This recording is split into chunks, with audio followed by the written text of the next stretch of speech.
سمير وشهير وبهير بعد ما رجعوا بالزمن للسبعينات واقف في مطبخ بيته بيتكلموا عن الجهاز وازاي هيرجع بالزمن.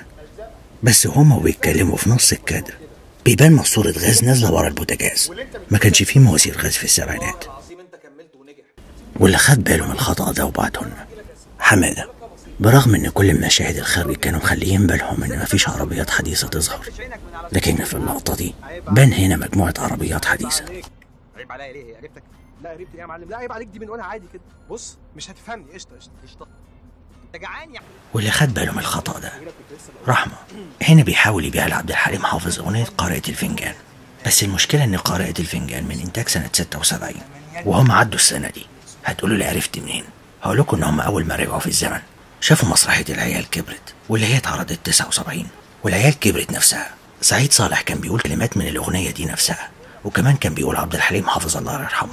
يطلع لي المرحوم عبد الحليم حافظ ويقول لي طريقك مسدود مسدود مسدود. واللي خدت بالها من الخطأ ده وبعتته لنا دودة أحمد.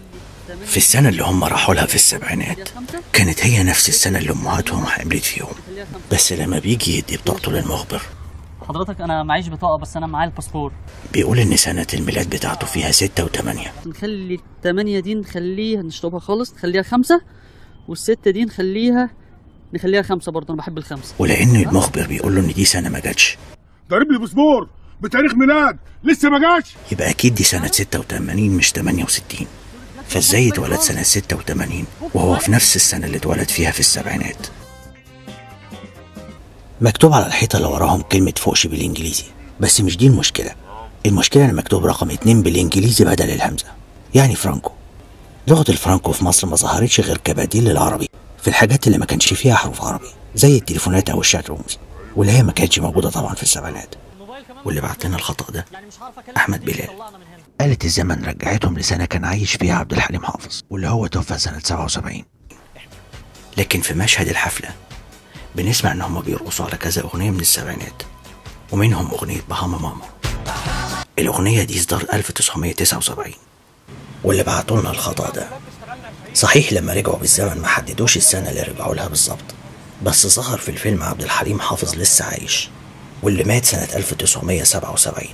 فالسنة اللي هم فيها أكيد قبل سنة 1977 أو بالكتير سنة 77 نفسها. بس بيبان إنهم بيشوفوا أفيش مسرحية العيال كبرت اللي هي اتعرضت سنة 79، واللي فيها سعيد صالح كان بيقول المرحوم عبد الحليم حافظ. المرحوم عبد الحليم حافظ ينكدها في وشي ويسودها في حياتي. في اللقطة اللي بيتكلم فيها عبد الحليم حافظ وهو نايم على السرير بيبان وراه مفاتيح كهرباء ما كانتش موجودة في الزمن ده، واللي هو النظام الجديد بتاع البوكس الماجيك، الوش اللي بيتغير له لوام. مع ان زمان في الفترة دي والفترة طويلة بعدها كانت الوشوش الكهرباء ساعتها ما بيتغير لهاش لوام، والزراير والوش كانوا حتة واحدة، والزراير نفسها كان بتبقى اصغر من كده، وكان بيبقى شكلها مختلف عن كده. لو عجبك الفيديو ما تنساش تعمل لايك، ولو دي اول مرة ليك هنا ما تنساش تعمل سبسكرايب. شكرا للمشاهدة.